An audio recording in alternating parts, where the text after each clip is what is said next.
Hello बेटा, आई hope आप सभी अच्छे होंगे और आप सभी को अकाउंटेंसी सिलेबस अच्छी तरीके से समझ में आ रहा होगा।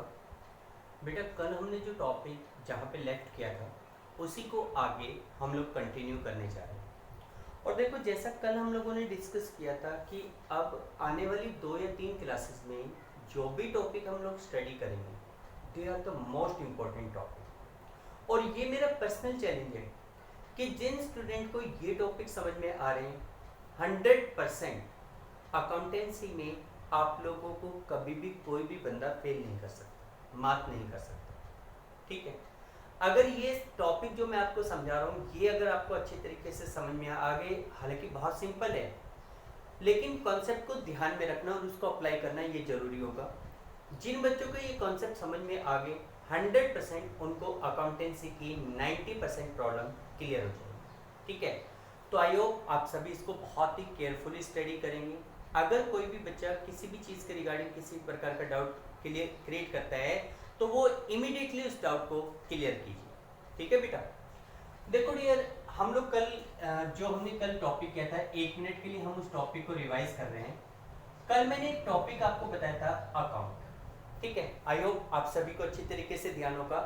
Systematic and chronological record of similar nature transition at a particular place is called account. यानी कि जब हम एक ही प्रकार के एक ही नेचर के ट्रांजिशन को सिस्टमेटिकली एंड क्रोनोलॉजिकली एक पर्टिकुलर प्लेस पे रिकॉर्ड करते हैं तो उसे हम अकाउंट कहते हैं, दैट इज कॉल्ड अकाउंट। ठीक, अब देखो मैंने आपको बताया था कि जब हम जैसे मान लो कोई भी बिजनेसमैन है, वो अपने बिजनेस के अंतर्गत कैश का हिसाब किताब मेंटेन करके रखना चाहता है। भाई ये जानना चाहता है कि उसके पास ड्यूरिंग द पीरियड कितना कैश आया और कितना कैश उसके पास से गया। तो उसके लिए जरूरी होता है कि all the transaction related to cash should be recorded at a place. यानी कि कैश से रिलेटेड जितने भी लेन देन उसने किए हैं वो सारे ट्रांजेक्शन एक ही जगह पर रिकॉर्ड। जैसे कि मान लो मैंने यहां पे बना लिया कैश अकाउंट। कल मैंने इसका फॉर्मेट बताया था कि देखो बेटा कुछ इस प्रकार का फॉर्मेट इसका होगा,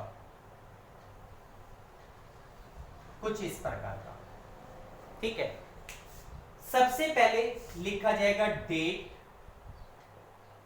फिर उसके बाद पर्टिकुलर्स। पर्टिकुलर्स का मतलब होता है एक्सप्लेनेशन, फिर अमाउंट, उसके बाद डेट, पर्टिकुलर्स और amount. Date particular amount, date particular amount, this is a format of a account. ये इसकी लेफ्ट हैंड साइड है, ये इस अकाउंट की राइट हैंड साइड है।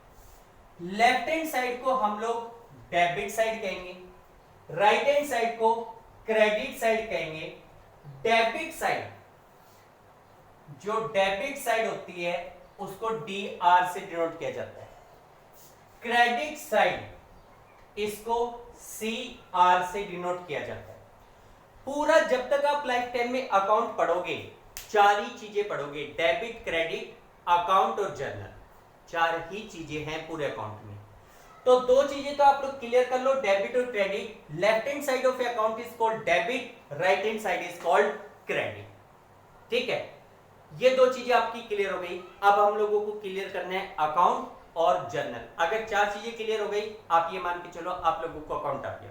ठीक है, अब देखो बेटा, हम लोगों ने जैसे बताया कि इस तरीके से हम लोग एक अकाउंट बनाते हैं। ठीक है, हम लोग क्या करते हैं कि किसी भी ट्रांजेक्शन को, अब जितने भी हमारे ट्रांजेक्शन जैसे कैश से रिलेटेड होंगे उन सभी ट्रांजेक्शन को कैश अकाउंट में रिकॉर्ड किया जाएगा।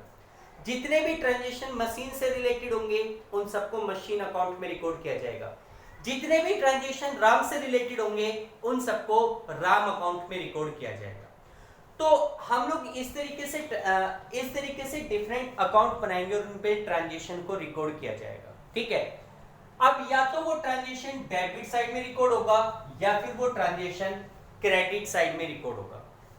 अब बात आती है कि किसी भी ट्रांजेक्शन को उस पर्टिकुलर अकाउंट की डेबिट साइड में रिकॉर्ड करना है या क्रेडिट साइड में रिकॉर्ड करना है, इसका पता कैसे चलेगा।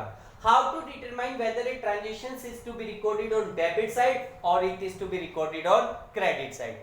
यानी कि किसी भी ट्रांजेक्शन को आप किसी पर्टिकुलर अकाउंट की डेबिट साइड में रिकॉर्ड करोगे या क्रेडिट साइड में रिकॉर्ड करोगे, इसका पता कैसे चलेगा। ठीक है, तो अब हम लोगों ने अकाउंट की डेफिनेशन सीख ली कि systematic and chronological record of similar nature transaction is called account. अब हम लोग बात करने जा रहे हैं how to record any transaction in different account and books of account. देखो, किसी भी ट्रांजेक्शन को हमें बुक्स ऑफ अकाउंट में कैसे रिकॉर्ड करना है, how to record the transaction in books of account, how to record any transaction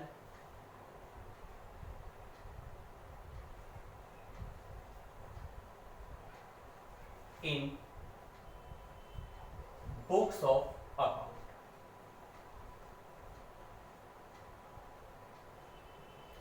देखो, किसी भी ट्रांजेक्शन को बुक्स ऑफ अकाउंट में कैसे रिकॉर्ड करना है, तो देखो बेटा, आज मैं आपको जो चीज सिखाने जा रहा हूं वो बहुत इंपॉर्टेंट है, मोस्ट इंपॉर्टेंट टॉपिक है, दैट इज जर्नल। देखो बेटा, हमने एक टॉपिक पढ़ा था स्टार्टिंग में, व्हाट इज अकाउंटिंग, और उसमें मैंने बताया था कि the process of recording the transaction and drawing information through them is called accounting. किसी भी ट्रांजेक्शन को बुक्स में रिकॉर्ड करना और उनसे डिफरेंट इंफॉर्मेशन को फाइंड आउट करना अकाउंटिंग कहलाता है ना। अब याद करो, उसमें मैंने बताया कि the process of recording the transaction, यानी कि हम अकाउंटिंग में सबसे पहले डिफरेंट बिजनेस ट्रांजेक्शन को बुक्स ऑफ अकाउंट में रिकॉर्ड करते हैं। लेकिन बात आती है हाउ, किस तरीके से। देखो बेटा, जैसे मान लो मैंने आपको ये कहा कि हमारे बिजनेस में एक ट्रांजेक्शन हुआ, क्या, machinery purchase for ₹50,000, machinery purchased for ₹50,000। भाई, हमने 50,000 रुपए की मशीन खरीदी, ठीक है, वी परचेज मशीनरी फॉर ₹50,000, हमने 50,000 रुपए की मशीन खरीदी। अब मान लो हमारे बिजनेस में this is a transaction, we have to record this transaction in our books of account. हमें इस ट्रांजेक्शन को अपनी बुक्स ऑफ अकाउंट में रिकॉर्ड करना है। तो बात आती है किस तरीके से, क्या हम सीधा सीधा ऐसे लिख दें, मशीनरी परचेज फॉर ₹50,000, हमने 50,000 की मशीन परचेज की? नहीं। देखो बेटा, जिस तरीके से हर सब्जेक्ट की अपने आप में एक लैंग्वेज होती है, उसी प्रकार accountancy subject also have its own language, और अकाउंटिंग की जो लैंग्वेज है उसका नाम है जर्नल। उसका क्या नाम है? Journal entry. ठीक है, देखो जिस तरीके से आप लोग केमिस्ट्री सब्जेक्ट पढ़ के, उसमें हम लोग वाटर के लिए, बेटा मेरा साइंस सब्जेक्ट ज्यादा स्ट्रॉन्ग नहीं है, आप लोग मुझे करेक्ट कर दीजिएगा कहीं गलत हो तो, H2O वर्ड लिखते थे भाई, साइंस के अपने आप में लैंग्वेज है, वो लोग वाटर वर्ड नहीं लिखते, वो सीधा लिख देते हैं H2O। ठीक है, इसी प्रकार मैथ सब्जेक्ट आप लोगों ने पढ़ा, उसमें हमें किसी को भगाना है 9 2 11 हो जाओ, ठीक है, ज्यादा 3 2 5 मत कर। इसका मतलब हर सब्जेक्ट अपने आप में कुछ लैंग्वेज क्रिएट करता है। In the same way accountancy also have its own language, और उस लैंग्वेज का नाम है जर्नल एंट्री। ठीक है, तो देखिए डियर, जैसे हमारे पास बिजनेस में ये ट्रांजेक्शन है कि हमने 50,000 रुपीज की मशीनरी परचेज की है, मशीनरी परचेज फॉर ₹50,000। हम इस ट्रांजेक्शन को सीधा सीधा स्टेटमेंट के रूप में नहीं लिखेंगे, हम इस ट्रांजेक्शन को एक एंट्री के रूप में लिखेंगे, और वो एंट्री हमारी कुछ इस प्रकार की होगी। हम उसमें लिखेंगे machinery account debit to cash account. देखो अकाउंटेंसी सब्जेक्ट की जो हमारी लैंग्वेज है, वो हमारी लैंग्वेज बनेगी machinery account debit to cash account. This is called a journal entry. 50,000 debit और 50,000 क्रेडिट। ठीक है, इसे हम एक जर्नल एंट्री कहते हैं। देखो अब इसमें कुछ बातों को समझिए। पहली बात मैं आपको पहले क्लियर कर चुका हूं कि each and every transaction always affects two account. जैसे हमने यहाँ पे मशीनरी खरीदी 50,000 की, एक तो इफेक्ट पड़ा मशीन अकाउंट पर और दूसरा इफेक्ट पड़ रहा है कैश अकाउंट पर। अकाउंटिंग इक्वेशन में भी हमने इस चीज को चेकआउट किया था कि एक इफेक्ट पड़ रहा है मशीन पे, एक इफेक्ट पड़ रहा था कैश पर। तो हर एक ट्रांजेक्शन हमेशा दो अकाउंट को इफेक्टेड करेगा, जिसमें से एक अकाउंट को हम करते हैं डेबिट और दूसरे अकाउंट को हम करते हैं क्रेडिट। डेबिट वर्ड के लिए जिस भी अकाउंट को डेबिट करना है उस अकाउंट के पीछे डेबिट वर्ड लिखा जाता है, और जिस अकाउंट को क्रेडिट करना होता है उसके आगे क्रेडिट वर्ड ना लिख के टू वर्ड लिखा जाता है। टू का मतलब ही टू वर्ड किसको शो करता है, क्रेडिट अकाउंट को। ठीक है, तो इस तरीके से हम लोग किसी भी ट्रांजेक्शन को अपनी बुक्स ऑफ अकाउंट में रिकॉर्ड करें। ठीक है, एक अकाउंट को हमने डेबिट कर दिया, दूसरे अकाउंट को हमने क्या कर दिया, क्रेडिट कर दिया। अब प्रॉब्लम क्या आएगी, देखो ये तो चलो मैं आपको एंट्री पढ़ा रहा था, मैंने सीधा सीधा लिख दिया कि machine account debit to cash account. अब कुछ स्टूडेंट पूछ सकते हैं सर आपने मशीन अकाउंट को डेबिट करा, कैश को क्यों ना डेबिट कर दें, हम ऐसे लिख दे cash account debit to machine account, तो क्या फर्क पड़ जाएगा। एक अकाउंट डेबिट होना था डेबिट कर दिया, एक अकाउंट क्रेडिट होना था क्रेडिट कर दिया। ऐसा नहीं, जिस तरीके से आप लोग साइंस सब्जेक्ट में अपने खुद के प्रिंसिपल, साइंस सब्जेक्ट के अपने खुद के प्रिंसिपल्स होते हैं, पढ़ के आए हो, in the same way accounting में भी ट्रांजेक्शन को रिकॉर्ड करने के लिए कुछ डेफिनेट प्रिंसिपल्स हैं, कुछ डेफिनेट रूल्स हैं। आप लोगों ने ये जो machine account debit to cash लिखा, ये अपनी मर्जी से नहीं लिखा, अकाउंटिंग के रूल्स हैं। डेबिट और क्रेडिट करने के भी अपने आप में कुछ रूल्स हैं, वही रूल्स आज मैं आप लोगों को सिखाने जा रहा हूं। तो पहली बात तो आप लोग क्लियर कर लीजिए कि किसी भी ट्रांजेक्शन को अगर आपको बुक्स ऑफ अकाउंट में रिकॉर्ड करना है तो you have to record that transaction in form of a journal entry. In a journal entry two account will be affected, one account will be debited and other account will be credited. एक account को अगर आप debit करोगे तो उसी के respect में दूसरे अकाउंट को आप क्रेडिट करोगे। ठीक है, अब हमारा जो मेन क्वेश्चन है, जो टॉपिक स्टार्ट होता है वो यहां से है कि how to recognise that which account is to be debited and which account is to be credited. यानी कि किस अकाउंट को हमें डेबिट करना है और कौन से अकाउंट को हमें क्रेडिट करना है, इस चीज का पता हमें कैसे चलेगा। How to recognise which account is to be debited and which account is to be credited. कौन सा अकाउंट हमें डेबिट करना है और कौन सा अकाउंट हमें क्रेडिट करना है, इसका पता कैसे चलेगा। तो देखो बेटा, आज जो मैं आपको सिखाने जा रहा हूं वो बहुत इंपॉर्टेंट है। देखो बेटा, जैसे मैंने आपको बताया कि किसी भी ट्रांजेक्शन को अगर हमें बुक्स में रिकॉर्ड करना है तो it will be recorded in form of a journal entry. कोई भी ट्रांजेक्शन हमारी बुक्स ऑफ अकाउंट में एक जर्नल एंट्री के रूप में रिकॉर्ड की जाएगी।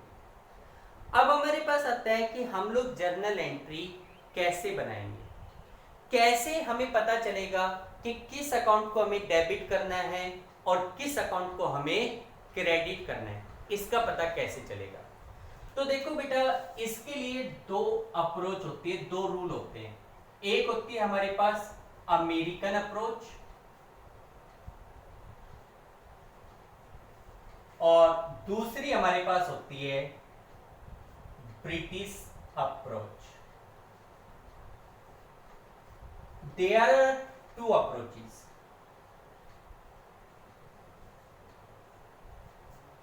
दो अप्रोच होती है, एक होती है अमेरिकन अप्रोच और दूसरी होती है ब्रिटिश अप्रोच। ब्रिटिश अप्रोच के बारे में नेक्स्ट चैप्टर में पढ़ोगे। फिलहाल किसी भी ट्रांजेक्शन को डेबिट करना है या क्रेडिट करना है, उसके लिए हम लोग अमेरिकन अप्रोच को लेकर चल रहे हैं। तो देखो, बात आती है कि किसी भी ट्रांजेक्शन में किस अकाउंट को डेबिट करना है या किस अकाउंट को क्रेडिट करना है, इसका पता कैसे चलेगा। तो इसके पहला रूल है जिसका नाम है अमेरिकन अप्रोच। देखो, अमेरिकन अप्रोच ये कहती है कि आपके ट्रांजेक्शन में जितना भी ट्रांजेक्शन आप करोगे, in each and every transaction always two accounts are affected. भाई हर ट्रांजेक्शन में हमेशा दो अकाउंट अफेक्टेड होते हैं। ठीक है, अमेरिकन अप्रोच कहती है कि आपके बिजनेस में जो भी ट्रांजेक्शन आप करोगे उसकी वजह से दो अकाउंट इफेक्टेड होंगे, ठीक है, और उन पे जो इफेक्ट होगा वो होगा या तो इंक्रीज हो रहे होंगे वो अकाउंट या फिर वो डिक्रीज हो रहे होंगे। अमेरिकन अप्रोच के अकॉर्डिंग हमारे बिजनेस में जितने भी अकाउंट इफेक्टेड होते हैं वो अकाउंट 5 कैटेगरीज से बिलोंग करते हैं। कितनी कैटेगरी से बिलोंग करते हैं बेटा? 5 कैटेगरीज। और वो कैटेगरीज कौन कौन सी है? फर्स्ट कैटेगरी है एसेट्स अकाउंट की, सेकंड कैटेगरी है लायबिलिटी अकाउंट की, थर्ड कैटेगरी है कैपिटल अकाउंट। बेटा जो अकाउंट वर्ड होता है ना, अकाउंट, उसको A/C करके लिखा जाता है, ठीक है, ध्यान दिया। फोर्थ कैटेगरी होती है कैपिटल अकाउंट की, सॉरी थर्ड कैटेगरी कैपिटल की। फोर्थ कैटेगरी हमारे पास आती है एक्सपेंसेस एंड लॉसेस की, और फिफ्थ कैटेगरी है इनकम एंड गेन या प्रॉफिट। देखो बेटा, अमेरिकन अप्रोच ये कहती है कि आपके बिजनेस में जितने भी ट्रांजैक्शंस हैं उनकी वजह से जो अकाउंट इफेक्टेड होते हैं वो इन पांचों कैटेगरी से ही बिलोंग कर सकते हैं, इसके अलावा और कोई कैटेगरी नहीं होती। जैसे मैं आपके सामने कुछ अकाउंट, कुछ ट्रांजैक्शन बोलूंगा, उसमें हमें ये देखना है कौन से दो अकाउंट इफेक्टेड हो रहे हैं और क्या वो अकाउंट इन पांचों कैटेगरी से बाहर है। चेक करो, सैलरी पे एक इफेक्ट पड़ेगा सैलरी पर, एक इफेक्ट पड़ेगा कैश। कैश किससे बिलोंग करता है? एसेट से। सैलरी यानी कि एक्सपेंस किससे बिलोंग करेगी? एक्सपेंस से। दूसरा transaction machinery purchase for cash, हमने कैश में मशीन खरीदी, एक इफेक्ट पड़ा मशीन पे, एक इफेक्ट पड़ा कैश। दोनों अकाउंट कहां से बिलोंग करते हैं? एसेट से बिलोंग करते हैं। हमने बैंक से लोन लिया 10,000 का, बैंक से लोन लोगे, एक इफेक्ट तो पड़ेगा बैंक लोन यानी कि लायबिलिटी पे, और एक इफेक्ट पड़ेगा कैश पर। इन दो अकाउंट से बिलोंग करते हैं। Started business with cash, cash लगाकर बिजनेस को स्टार्ट किया गया, किस किस पर इफेक्ट पड़ा? कैश और कैपिटल। कैश कौन सी कैटेगरी से बिलोंग करता है? एसेट्स वाली कैटेगरी से। कैपिटल किससे बिलोंग करती है? कैपिटल वाली कैटेगरी से। Owner withdraw cash for his personal use, owner ने अपने पर्सनल यूज के लिए कैश निकाला, एक वर्ड, एक इफेक्ट पड़ गया कैश पर, एक इफेक्ट पड़ गया ड्रॉइंग पे। कैश कौन से ग्रुप से बिलोंग करता है? एसेट्स वाले ग्रुप से। और ड्रॉइंग कौन से ग्रुप से बिलोंग करता है? कैपिटल वाले ग्रुप से बिलोंग करता है, ठीक है।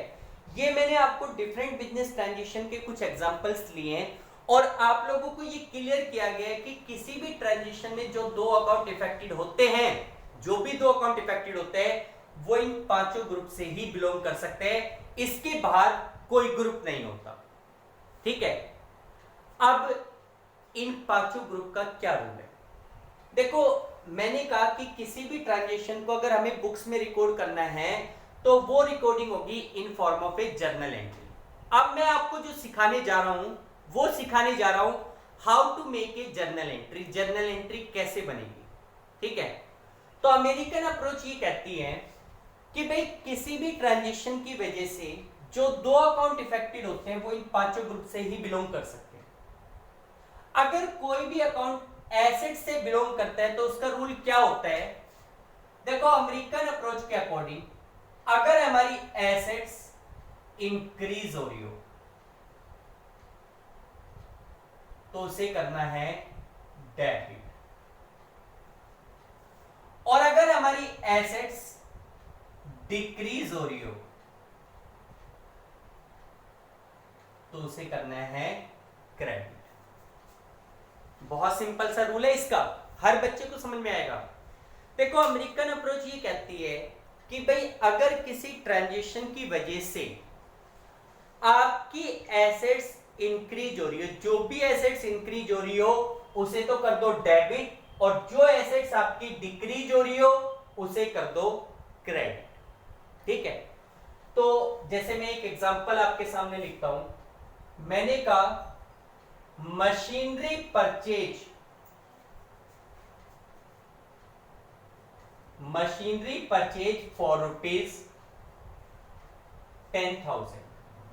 बेटा मैंने 10,000 रुपए की मशीन खरीदी। अब मुझे हर एक स्टूडेंट बताओ कि इस ट्रांजेक्शन की वजह से कौन कौन से अकाउंट पे इफेक्ट पड़ रहा है। आई थिंक सभी सही है। इस ट्रांजेक्शन में एक इफेक्ट तो पड़ रहा है मशीन के ऊपर, और दूसरा इफेक्ट किस पे पड़ रहा है, कैश पे, है ना। एक इफेक्ट किस पे पड़ रहा है, मशीन के ऊपर, और एक इफेक्ट किस पे पड़ रहा है, कैश के ऊपर पड़ रहा है ना। अब आप देखो मशीन भी आपके लिए क्या है, एसेट्स है, कैश भी आपके लिए क्या है, एसेट्स है। तो अब आप इसमें रूल देखो, मशीन आपके बिजनेस में इंक्रीज हो रही है या डिक्रीज हो रही है। नो डाउट अगर आप मशीन को खरीदोगे तो मशीन आपकी क्या होगी, इंक्रीज होगी।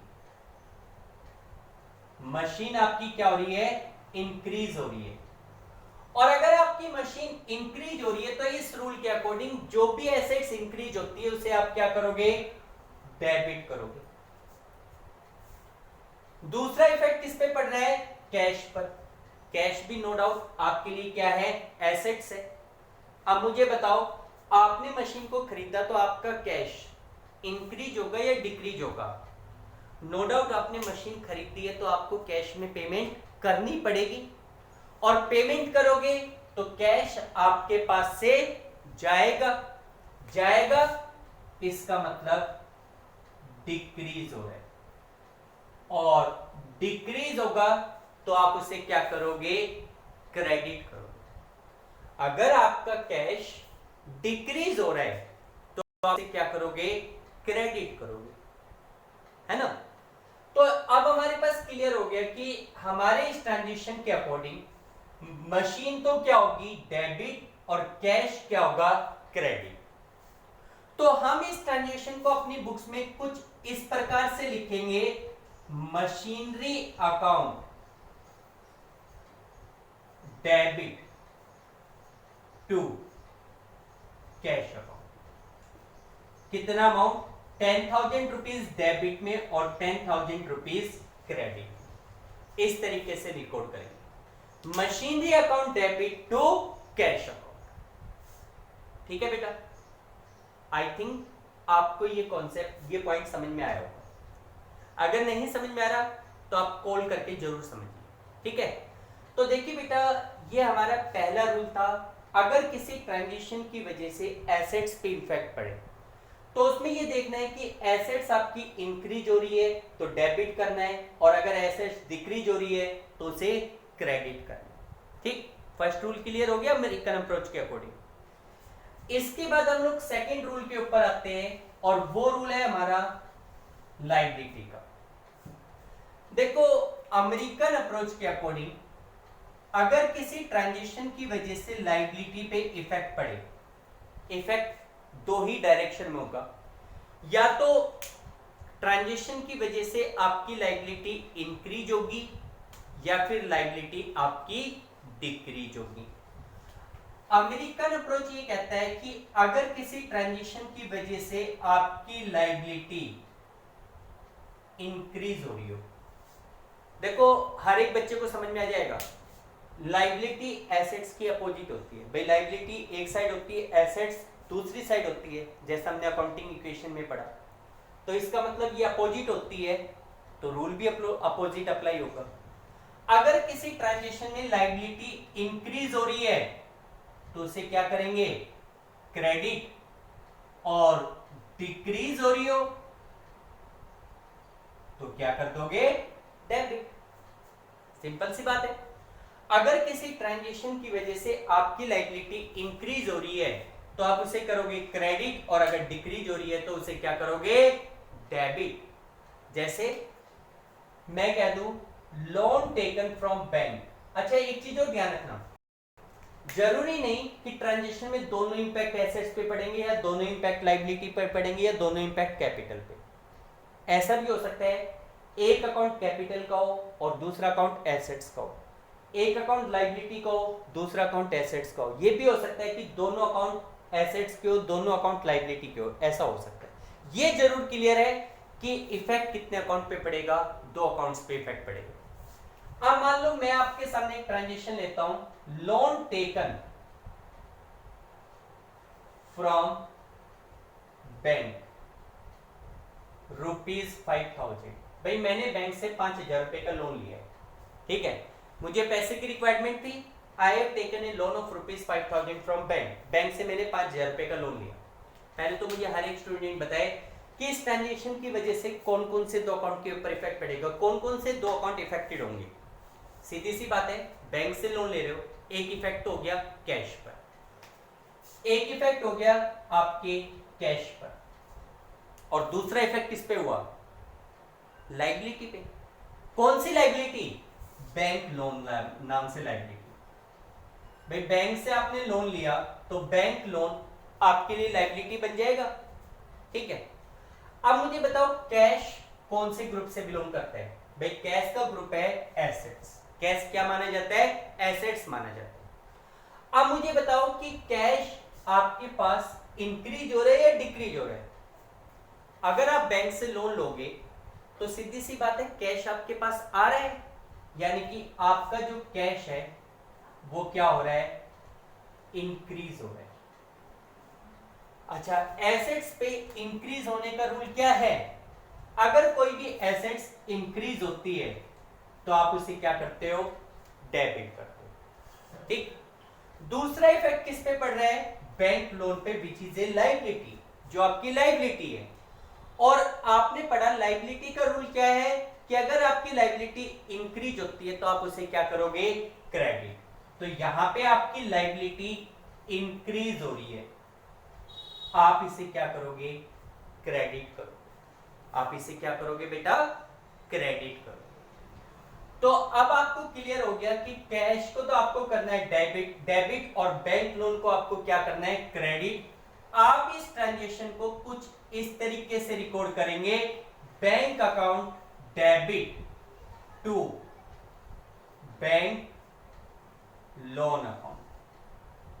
भाई आप इस ट्रांजेक्शन को कुछ इस तरीके से रिकॉर्ड करेंगे, cash account debit to bank loan account, ठीक है।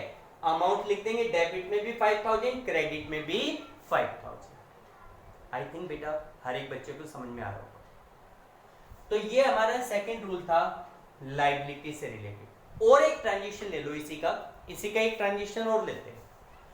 एक ट्रांजेक्शन और ले लेते हैं कि भाई मान लो गुड्स परचेज या मशीन परचेज फॉर क्रेडिट। एक ट्रांजेक्शन और लेते हैं, मशीनरी परचेज फ्रॉम राम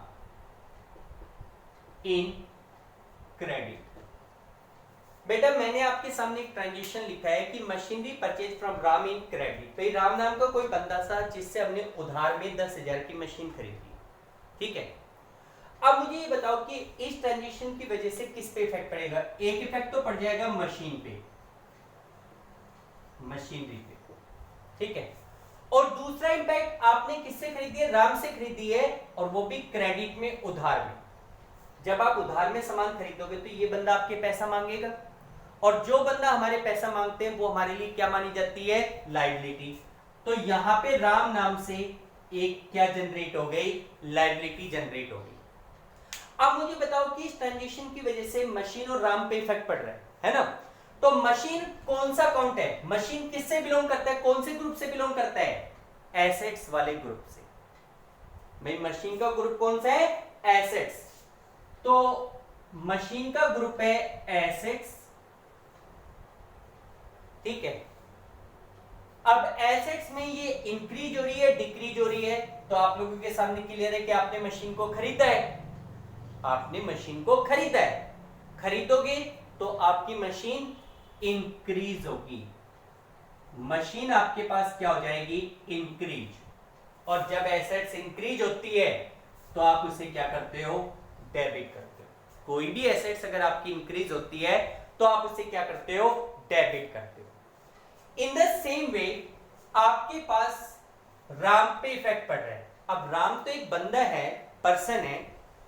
अगर मान लो वो डेटर होता तब तो आप उसे एसेट्स में इंक्लूड करते, क्रेडिटर होता तो आप उसे लायबिलिटी में इंक्लूड करते, अगर वो ओनर होता तो आप उसे कैपिटल कहते। तो क्या है आइडेंटिफाइड करो राम को। राम से आपने उधार में मशीन खरीदी है, इसका मतलब वो बंदा आपके पैसे मांगता है, तो इट इज ए लायबिलिटी। ये हमारे लिए क्या है, लायबिलिटी है। और लायबिलिटी हमारे पास क्या हो रही है, डिक्रीज हो रही है भाई, सॉरी लायबिलिटी हमारे पास इंक्रीज हो रही है भाई। हमारी लायबिलिटी बढ़ गई ना, हमें उस बंदे को पैसा देना है तो हमारी लायबिलिटी इंक्रीज हो गई। और जब लायबिलिटी इंक्रीज होती है, इंक्रीज, तो आप इंक्रीज को क्या करते हैं, क्रेडिट। लायबिलिटी अगर बढ़ती है तो हम उसे क्या करते हैं, क्रेडिट करते हैं। तो इसका मतलब इस ट्रांजेक्शन को हम कुछ इस प्रकार से लिखेंगे, मशीनरी अकाउंट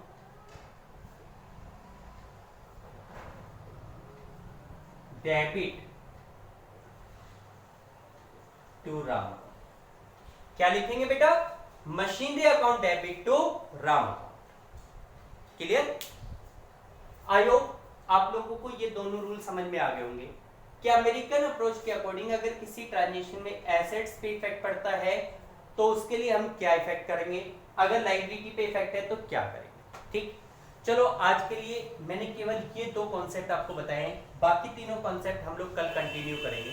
ठीक है, इन दोनों कॉन्सेप्ट से रिलेटेड मैं आप लोगों के पास कुछ ट्रांजेक्शन सेंड करूंगा आफ्टर दिस वीडियो। आप लोगों को उसमें क्या करना है कि पता करना है कि कौन से दो अकाउंट इफेक्टेड हो रहे, उस अकाउंट का ग्रुप कौन सा है, वो एसेट्स है भाई। जैसे मैंने आपके सामने ये ट्रांजेक्शन है लोन टेकन फ्रॉम बैंक, तो आप नीचे लिखेंगे कि इसमें एक इफेक्ट पड़ रहा है कैश पे, दूसरा इफेक्ट पड़ रहा है लोन पे। कैश आपके पास एसेट्स है, जैसे इस तरीके से लिखेंगे मशीन, एक इफेक्ट पड़ रहा है मशीन पे, फिर आपने लिख दिया वो एसेट्स है, फिर आपको लिखना है इंक्रीज या डिक्रीज क्या हो रहा है, और डेबिट या क्रेडिट क्या करोगे। तो इस तरीके से कुछ ट्रांजेक्शन मैं आपको सेंड करूंगा, आपको उन ट्रांजेक्शन के आंसर लिख के बाय इवनिंग मेरे पास भेज देंगे। ठीक है, आई होप आप सभी स्टूडेंट को ये कॉन्सेप्ट समझ में आए होंगे। अगर बेटा किसी भी बच्चे को कोई भी डाउट है तो प्लीज बिना किसी हेजिटेशंस के आप मुझे कॉल कीजिए, श्योरली हम उस टॉपिक को ज्यादा अच्छी तरीके से क्लियर करेंगे। और ये मेरा आपको पर्सनल चैलेंज है, अगर ये पांचों कॉन्सेप्ट आपके समझ में आ गए तो अकाउंटेंसी सब्जेक्ट में आप लोग कभी भी 90% से कम पे नहीं रहेंगे। ठीक है, कॉन्सेप्ट में किसी भी प्रकार का डाउट है, किसी भी प्रकार का अगर छोटा सा भी पॉइंट क्लियर नहीं हो रहा, तुरंत फोन कीजिए। ठीक है, एज ए टीचर अगर आप लोगों ने ये सोचा कि भाई टीचर के तौर पे उनको डिस्टर्ब ना करें, तो बेटा आप लोगों का भला नहीं होगा। किसी भी टाइम डिस्टर्ब कीजिए, कोई प्रॉब्लम नहीं है, I am available 24 hours for you. ठीक है, okay, thank you, have a nice day.